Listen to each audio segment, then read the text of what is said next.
And of course, Arwa would be going off with the history lesson. Sure. But like, just a heads up, I have a cat that's running very crazy right now next to me. So like, heads up, if you heard something cracking on the ground, it's my cat. It's okay, don't worry. Part of the bloopers will blame the cat.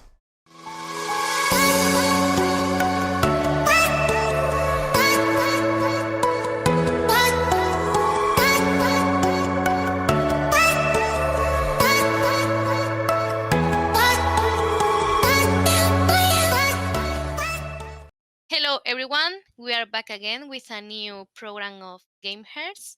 Today, I'm with Nadim too, and we have a special guest. So, Nadim.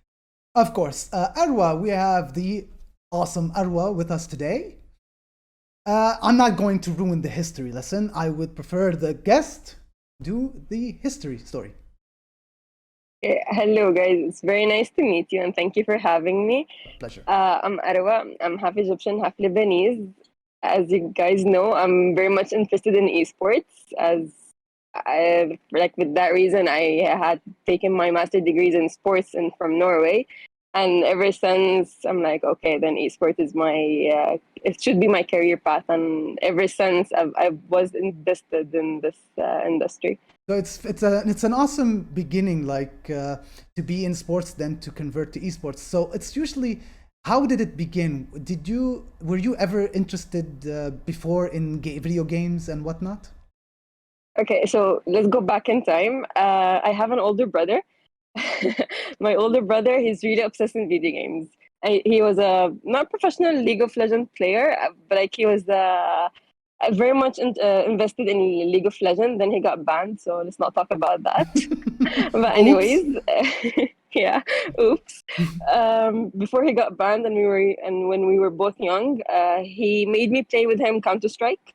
And he made me play with him hockey. If you guys remember the very, very first hockey from FIFA, very basic one, the old laptops, we both used to play on those. And then we grew up a little bit. He went into Overwatch, and I became more interested in Sims.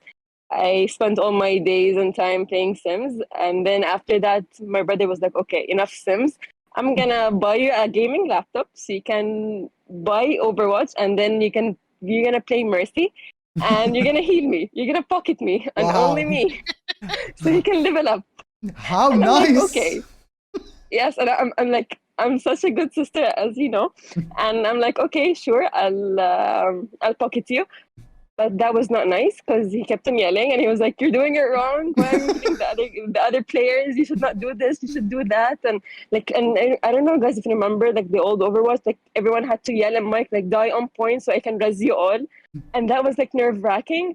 I'm like, okay, like no, I'm gonna start my own game path, and I'm not gonna play with you anymore. And but that did not last. To be honest, I still play with them.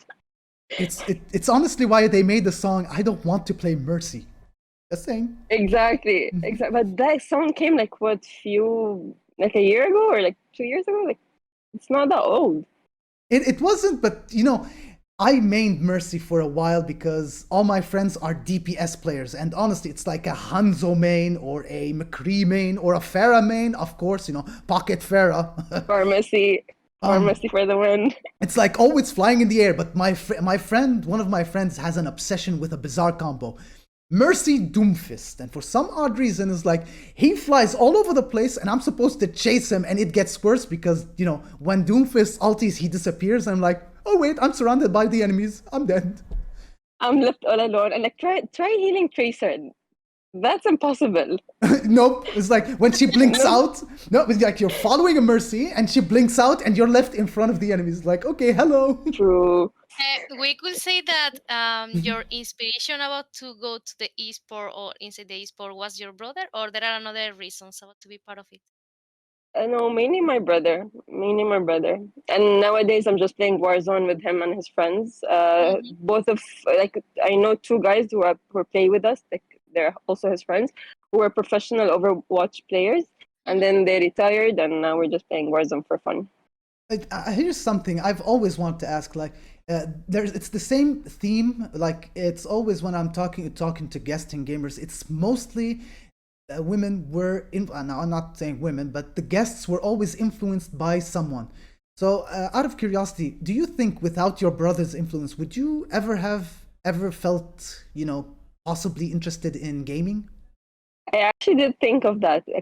When I was young, I thought to myself, like, if I did not have a brother, would I still be interested in playing Sims or any sort of video games? The answer would be no. But maybe Sims, like, if I grew up and like actually found like streamers or anyone like on YouTube plays it, and I was interested, maybe then I'd actually be wanting to download it and play it. But mainly it's because of my brother who actually made me play video games. So An, an, mixed ince- feelings. an Wow. incentive. And about the esports sector, what is your role? Only player or also another? So after I graduated, like during my internship, I was in a football team, like a pure football team. Mm-hmm. And when I was doing my internship, I was working with the psychological personal development team aspect of the football. And then we came across, like my coworker and I came across the esport team in the football club, and we were like, can we guys help you? Like, can we just take one team and talk with them and make them grow as a person and as a team? And they were like, yeah, sure. Like the team itself had like problems, communication, tilting, not being there on time, confidence, and a lot of like personal issues also. So we're like, can we help you guys? And they were like, yeah, sure. So ever since, I'm like, maybe that's something that would make me be unique and actually do a career out of it. And ever since, I've been working with more than one team regarding the personal development of the team and slash the players individually. And it's been nice. It's been going. So Wow, that's nice. amazing. I love it. I love it, Nadim. Sorry. Especially like because like the thing is when it comes to personal development of the characters of Yeah. the players, like there's something wrong with the team and the players, but like no one actually addresses it or no one actually solves it, and then they just blame each other or they blame the team and they just end up going separate ways. Like, let's solve it. Like, they're good as a team, so let's solve it. Isn't that usually how the toxicity in most genres of games are? And I don't know if it's usually a thing, but a lot of people are not willing to own up to their mistakes. They usually it's much easier to blame someone else than to contemplate, to measure your mistakes. The concept of looking in the mirror and seeing the reflection and then analyzing it. Most players, wouldn't say most, but there's a large number of people who have that situation or that problem. Thing is, toxicity or tilting equal bad communication. That's the basic formula. So if you were able to facilitate communication and work on communication as an individual and as a team, you'd make it better. So once you know how to communicate your thoughts, your feelings, your emotions, and where you are standing inside the game in a decent, respectful way, that's when you grow as an individual, and that's when you actually grow as a team also. So it's basic. It's like basic. Just fix your communication, and you're gonna be able to actually win. Yes, this is something that we were talking, Nadine, you and me, in the program of Mental Verse. The Yes. communication is one of the most important pillars in the teams, and yeah, we are focusing on that, and I think it's the best thing that someone can do to solve any problem that appears in the teams or in the rosters. And did you have a difficult problem or something about to solve in a team? I mean, a difficult challenge or situation? Like the thing is so I've been working with more than 3 teams, Mm-hmm. and in different games. They all have the same problem: Uh-huh. communication, tilting, stress, being unmotivated after a while, being burned out.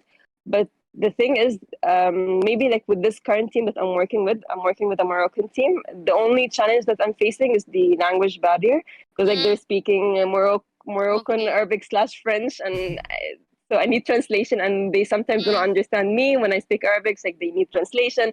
So that's the only challenge that I'm facing. But also, like, some players are actually hot-headed, and so we have players who are like 19, 20, 21 years old, and those are like easy to deal with and talk with. But players who are like 26, 27 years old, Mm. it's really hard to talk and to change their mindset because they're already used to that, and they see the ones they're playing with so immature and younger than them. So it causes a lot of clashes. So that's the main problem when there's a huge age gap between the players also. It's like thinking about it this way, it's much easier, as you mentioned, it's much easier to deal with the younger than the older. So if you would want to train a team of 16, 17 years old, it would be much easier for you because you start at a point zero instead of, a habit they have accumulated over the years, and it wasn't catered or wasn't taken care of. And that's the thing, as someone gets older, the bad habits, or even if you want to change anything good or bad about yourself, it's not too late, but like it's too hard to do so. Like you've already have done it for your whole life. You've already accustomed yourself to it. So if you as a person, you're not willing to change and to make it better, then no one is gonna be able to help them to fix it. Even if they can give you all the solutions in the world, if it's not gonna come from them, then it's not gonna work. Here's something from your expertise on a psychological level. Do you think games in the esports scene, for instance, when a child or a young adult or a kid wants to join the esports world, do you think it's a positive, that there's a positive ambience in the gaming world, or do you think it's a negative thing, or is there like a scale between both negative and positive? I believe there's a scale. Like we cannot say that video games have a negative impact on a person or a positive impact. It depends on like how the person is gonna use video games. Like yes, we like us, even us when we were young, we used to play video games just like to enjoy our time, to relax, to like it's weekend, we're gonna play video games with our friends online and we're just gonna chill. But like once it's like goes overboard and we're gonna use it in a bad way, then yes, that's when problems arise. But then that's when like the parents need to interfere, or like you as a person need to be mature enough to realize like, no, this is extreme. I'm not gonna exceed this line. Like I'm not gonna pass it. So depends on the person really. But regardless, video games is such a good way of like to increase your reflex actions, your social skills. I'm not with anyone who says that video games makes a person antisocial. I'm against that because we have built a community and we have built friendship with video games. So I'm against anyone who still says that video games make you an introvert. So yeah, depends really on how you're gonna be using video games. Do you wanna use it in a bad way to cuss people, to be toxic to people, or do you wanna make friends and just have a good time? So it's the purpose, so it's the intention of the person, not the game What's itself. your goals in the end of the day? What's your goals? I think Just like no. Continue. just like how I tell my players, like the team that I work with, what's your goals in this team, or as a team and as an individual? Do you want to have fun, or do you want to increase be a good player, or do you want to win a tournament, or do you want to be the best player in the world? Like, what's your goal? So you need to set a goal. I work with kids and they love video games.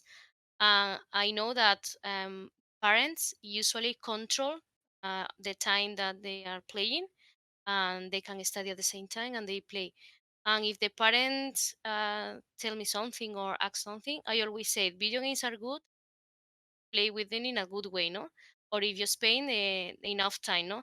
Not a lot of time. I mean, you play maybe 1 hour or 2 hours, no more, and that's enough. And also, video games also help to develop the creation, to develop communication, and a lot of good things. So I think the bad view of video games is more about a social thing more than the reality. Community based, I suppose. I mean, if you want to look at it, a lot of players or casual players, let's say, stop playing a certain game because the community is very toxic, or there's this gender issue. I believe there was a debate about it once, that when people are playing games and a woman joins a game and everybody hears the sound of a woman and she plays bad, or there's a problem, everybody starts being toxic and saying you should be in the kitchen. I mean, why would people think that? I mean, I always debate this and say, at one point when you started the game, you were playing bad. How can you focus on what other people are doing? You started bad. You didn't start off perfect. So there's these toxicities that cause such a staggering amount, and a lot of people became depressed because of how other people are toxic, and it's like an impact. We are influenced, and of course the cat. We're gonna blame the cat later. That was her tail. Instant swoosh. Institution. So this is usually the thing. I mean, as you mentioned, the scale is usually a thing depending on how you're playing. But sometimes when you're, as sometimes we play casual because we want to have fun, we end up more stressed than entertained because of either the performance or how people communicate. Some people are toxic. Some people are just plain rude beyond description. And it does demoralize people. And from every side, like men and women. But it's mostly like, I don't know if it's actually a thing or not, because it's mostly against women in some casual games or in some casual communities. So there is an influence in it that's actually bad. Now, is it the same thing in the esports scene? That's a perspective, I suppose. But that's the thing. Even like in normal sports, like you're gonna also find like people who are against female or against or like there's a lot of toxicity in the game and with the audience also, and they're gonna say bad stuff about anything and everything. But the thing is, in the end of the day, you as a person, you have control over yourself and over who you are interacting with. So if you're in a community that you feel that's being toxic towards you, then just leave that community and find something better, someone who understands and who actually accepts you and just gonna play with you in a nice way. So I think also like it's not easy to be done. I understand that, but at least a person can try to achieve this. Find solutions and alternatives instead of having Find to endure solutions, this. yeah. Instead of just uninstalling the game. I mean, they just give up and like, you know what? I'm gonna find a different game. Might as well. True, but it's an endless loop. In each game, you're gonna find someone who's gonna have an opinion about anything and everything you're doing. So this is not you solving the solution, the base of a solution. You're just having a temporary solution, not a permanent solution. Here at Gamers, we will give you a simple solution. Mute button. Click. Exactly. Mute. Mute. And there's a report button, so use the report button, people. Yes, abuse the report button. Have fun. Yes, exactly. Go crazy. And then you get a message because I play Dota, and when you report someone and they get punished, you get a message like, thank you for making our community safe. It's like, thank you. And you feel like you achieved something in your life. Satisfaction. I think this is something that we have to educate. And I think people are actually starting to be educated, especially older people. Yes. Especially like in the MENA region with all those new federation that's coming up and all these big teams with big sponsors. I think people are more accepting and more supportive and more understanding of the scene. But we need to work more. Yeah, definitely. It's the influence, like as we said when we started, people are becoming influenced by games because they're seeing other people who have an impact on them. And it's little by little, it's going to become a thing, like a show perhaps, or streamers. It's an influence thing. I mean, some people wouldn't be, as we mentioned before, the concept of you became influenced because of your sibling. And of course, other female individuals became influenced because of something else. So having a variety of influences, whether it is sibling or someone in the industry doing the influencing, it's eventually going to grow little by little and create this confidence. And of course, raising awareness, that's the key element. We're showing that esports is for everyone. It's not just for this group or that group. And you could be anything in esports, and it's not restricted. You could be a coach, you could be a player, you could be an analyst, you could be marketing, sales, a team manager, you could be anything. There's no restriction. You just have to have this confidence and believe in yourself and then push forward. True. Exactly. And do you have any projects right now working in sports? Any project? I mean, if you're working in a project or in a team right now? You mentioned the Moroccan team. Yeah. Their name is Team to Glory. They're a Valorant team. Yeah, they're a Valorant team, and they're actually really good. They have potential, and I'm very much happy that I'm working with them. And I see them that they actually gonna win tournaments. Especially like we have a tournament coming soon this weekend, so fingers crossed. I have hope in them. And can you give your opinion about the esports sector? I mean, or maybe about the future, if there is something that they need to change? Okay, I think they need to change more of the easy accessibility to join a company in esports. Like it's so hard to join a company in esports. you need certain years of experience, and you need. I wouldn't say that you need like a bachelor or a master degree. I really do not think so. But you need experience some sort of way, and no one wants to hire you to give you experience. So it's a loop that does not want to break. You're trying so hard, but like you cannot start from zero because like you have the degree. So like, where do I stand? What do I do? Like I try my best to be available on all platforms, Mm-hmm. whether it was LinkedIn or Twitter or Facebook or whatever, and I try to Mm-hmm. contact them, and they go like, "Oh, okay, like we're gonna see if we're gonna have any free position," but because of lack of sponsorship or lack of um, availability, no one ends up hiring me again, or like hiring or just contacting you. Like that does not happen.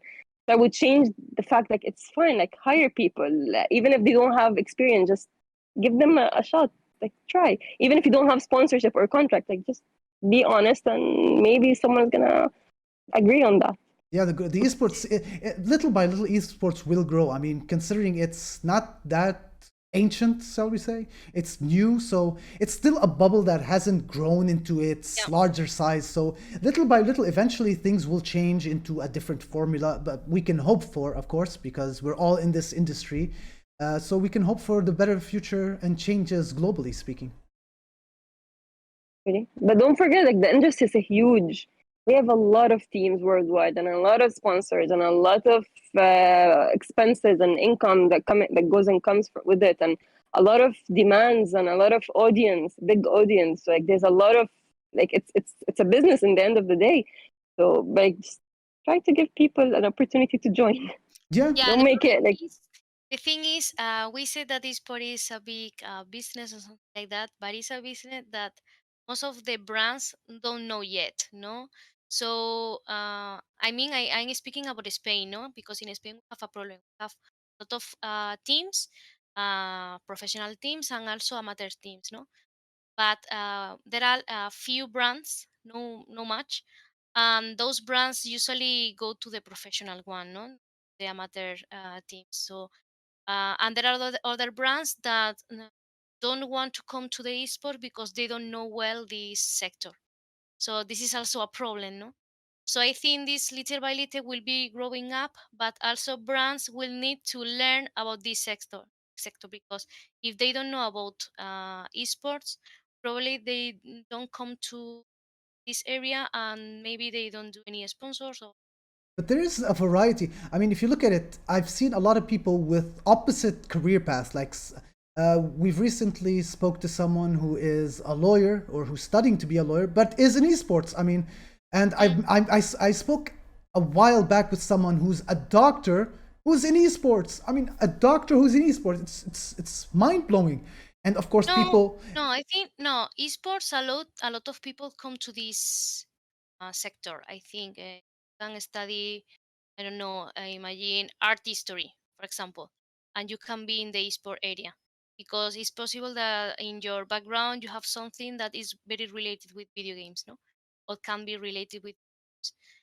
But I think this is what I say as the esport area is very small. That's why there are no much offered jobs. No, maybe also that's another brands. thing. Maybe also like actually universities and colleges actually be able to give the courses and like a degree in esports. Yeah, That would be cool, and that would actually make it yeah, would boost because the industry that's more. yeah that's necessary to do it because if they True. do that, that's mean that they are trying to integrate esport as a future job. Mhm. As an actual This legit is job, yeah. yeah, exactly. This is like I always relate this because I'm teacher and I usually put this example, no? This is like football, no? You know, the physical education teacher. Imagine that the football came to our city, no, or to our country. People will say, "Oh my God, that's crazy to play with the ball and you just kick the ball with your legs." This is something stupid, maybe. But you know, maybe kids start to play football in the street, and the physical education teacher said, "Okay, I'm going to put this game, I mean football, in my classes." They are integrating that activity in the class, no? So they are just trying to develop, no, that kind of game or activity, so that finally finish in a official job, no? Yeah.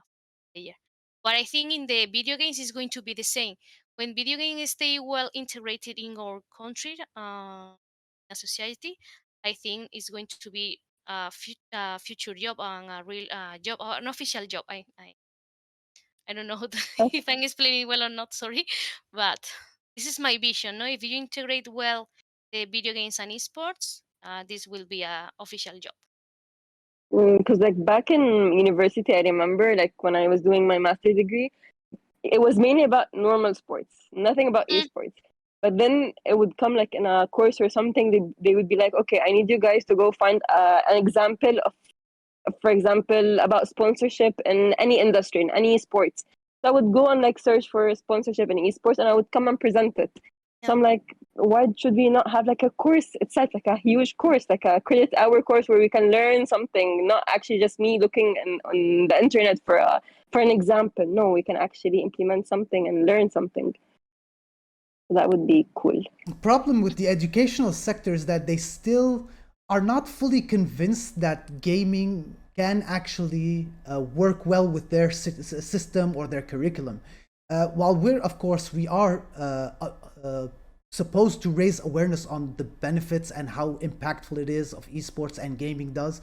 Of course, as you mentioned, the young kids are much easier to educate and discipline in certain categories and using gaming as a medium. The educational system still is hesitant about it. I think it's maybe they're still believing in the traditional system and not in the sense of progressive ideology. I mean, it takes time to convince them about it, but I mean, as many universities now have degrees about esports, I'm pretty sure eventually it's going to become a global sensation. Sure, now even like with Olympics, they wanna have like a part for esport games and tournaments. So if that actually was able to happen, then a lot of people are gonna change their minds and they're gonna Yeah. be interested, like for it to be something legal and legit. Yeah, I think it's because of that, because university, as you say, are starting now. I'm finishing now a master degree in esports. So yeah, I think it's because of that. So when they try to integrate them, the classroom, uh, I'm pretty sure that esports are going to be a big future job. I mean, changing a hobby to a video. We've always had this. Personally, I started off playing video games as a kid. You know, the old Sega kind of cartridges thing, then the PC, then little by little playing all these bizarre kind of games. You know, like Unreal Tournament and similar kind of genre games. So it's like a hobby since childhood.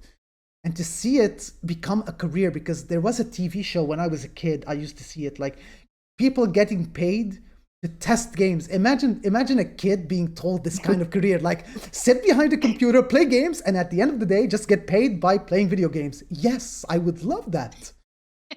I mean, it's like a Just dream. Like a dream. Just like you getting paid to boost an account. So Yes, same thing. Not I would do cheating. it for We're not cheating. Exactly. Honest. I would do it. Yeah. We're just playing Easy money, games. so That's it. sure. Now we're not encouraging, you know, smurfing and all. Honest, we're just talking Sure. about games. You know, just playing games. So shifting it into a career where our childhood dreams of a hobby becomes something where we get paid to do, it creates a satisfaction. Like, how often do you hear people saying, "This is my dream job. I'm actually doing my dream job." It's becoming more like we're forced to do a job because we want the money. Making esports into a massive career place where everybody could blend in. It's like someone who started off playing esports or who was influenced into esports says, okay, fun place to be in because it's something I enjoy. I mean, I hope that actually changes and when that happens, that would be a dream come true for our generation, like the new generations also.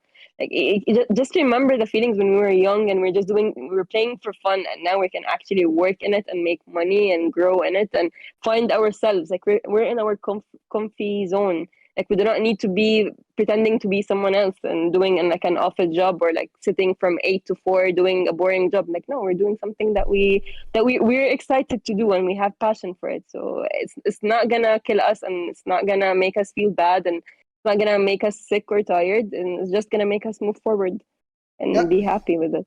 Start the day with a smile, end the day with a smile.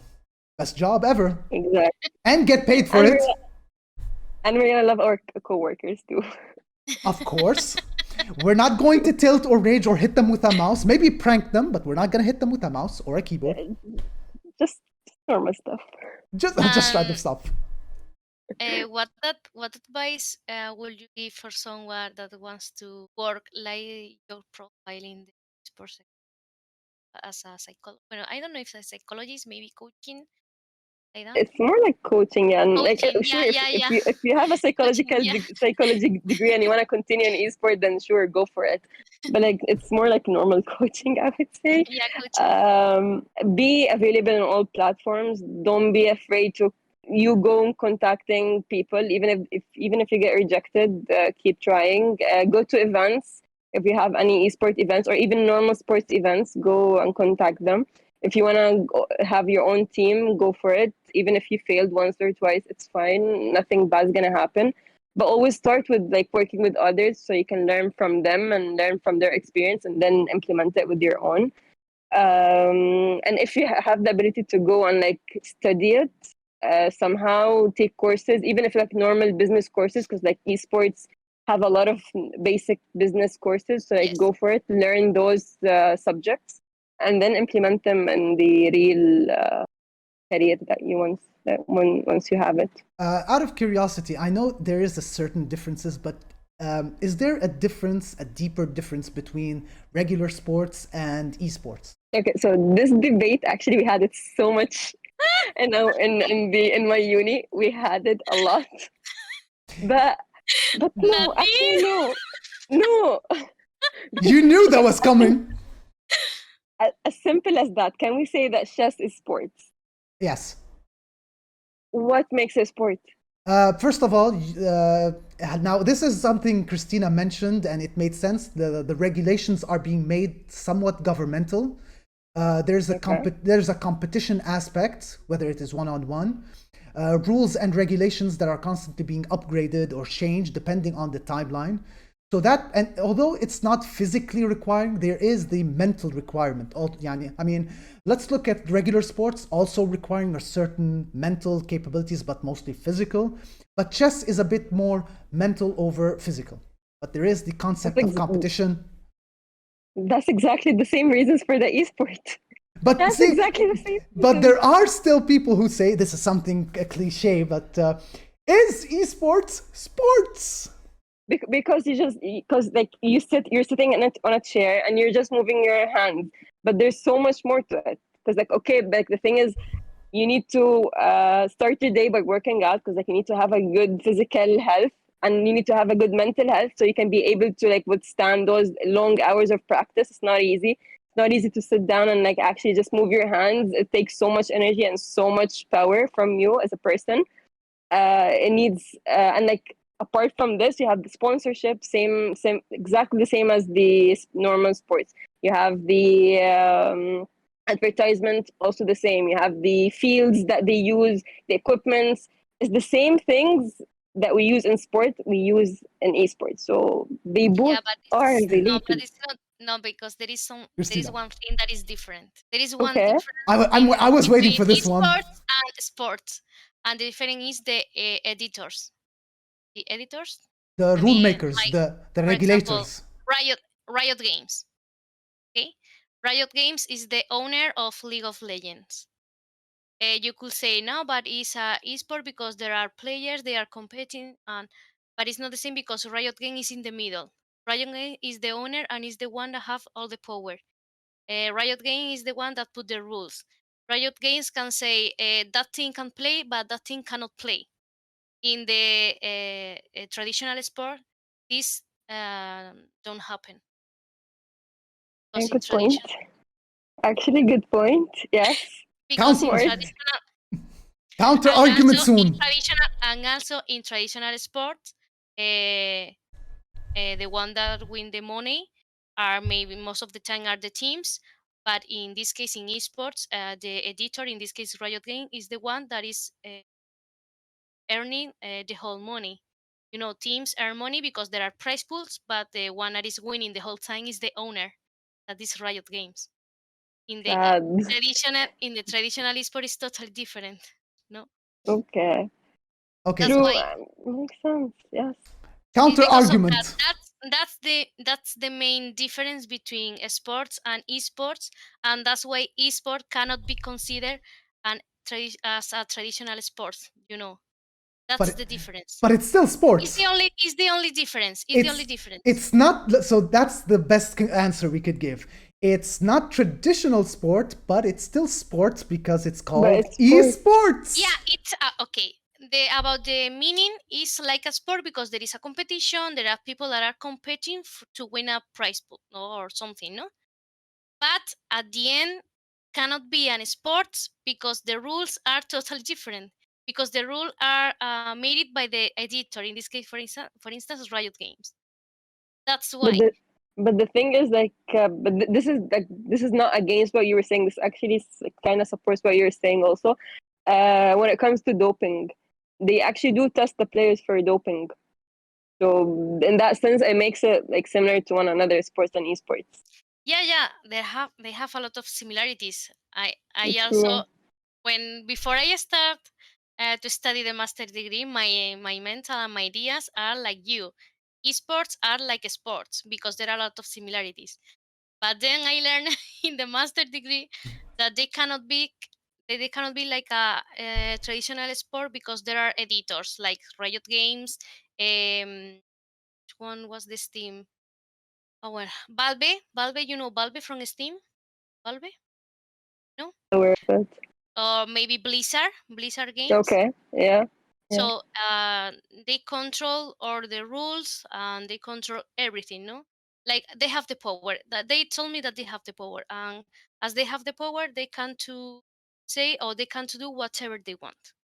So imagine now in Riot Games. I always put Riot Game because it's the one that is the highest one, and there is a European tournament, and this tournament there were some teams that were chosen by Riot Games.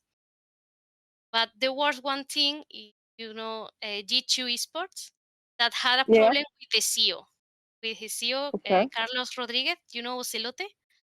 Well, Okay. Ocelote made something very hard on Twitter, and Riot Games didn't want to allow that they participate in the tournament. The only thing that G2 stay in the tournament was like the CEO leave the team. So what happened finally? The CEO leave the team. So they have to do like Riot Games said. If they didn't follow that Riot they have to leave the tournament. So yeah, So that's why I they're said in control basically. yeah, exactly. That's why I said that this is very different from the traditional sport. I was actually not aware of this point. Thank you for. I should be That's why, reading more about this. Thank you. that's why I But learned in the master. true, true. Because my mind was like yours, like that is a sport, but is this the difference? Good it's point, actually. it's a very confusing topic because, of course, I will still debate about if it's not sport, it shouldn't be called sport because now it's named sport, therefore it must be sports. It's like a loop. I'm going Yeah, nuts. and also it's confused because, for instance, we have also FIFA, the football game. We have MBK 2K. I mean, The basketball, Yeah. yeah. basketball. So yeah, they are trying to mix, like a sports with esports, but they finally need a license. They need papers that the editors allow them to make tournaments. No, so that's why they always need permissions and papers to do everything. That's So different from the tradition. there's always a bigger hand on top of them, basically. Yeah.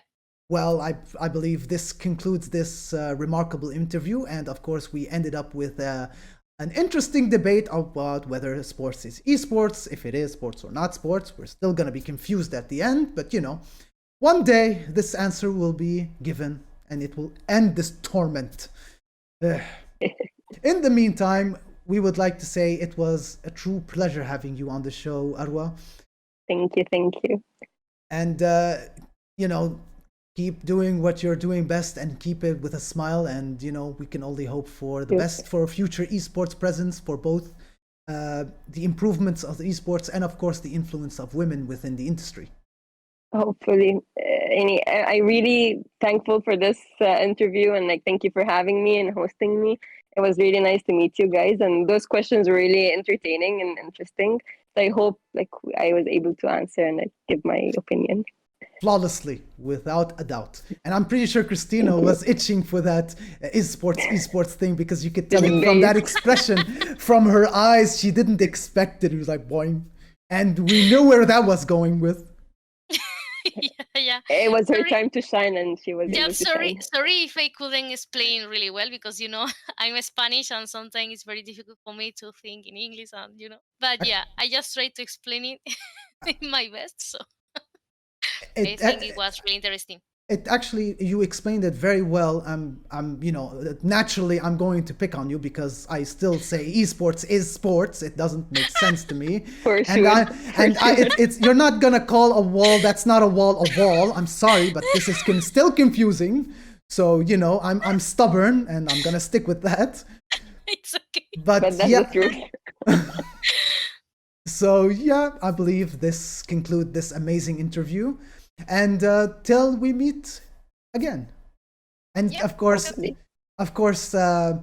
you want to tell people where to follow you on LinkedIn or Instagram or Twitter, or any of your social media presence.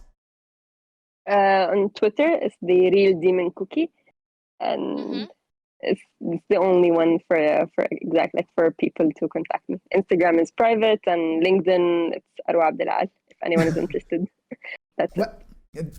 And that's it. Okay, well, guys, this is the end of the interview. Stay tuned in all of our profile or social webs to know about the next episode. Well, in the next program. Bye. Bye-bye. Bye.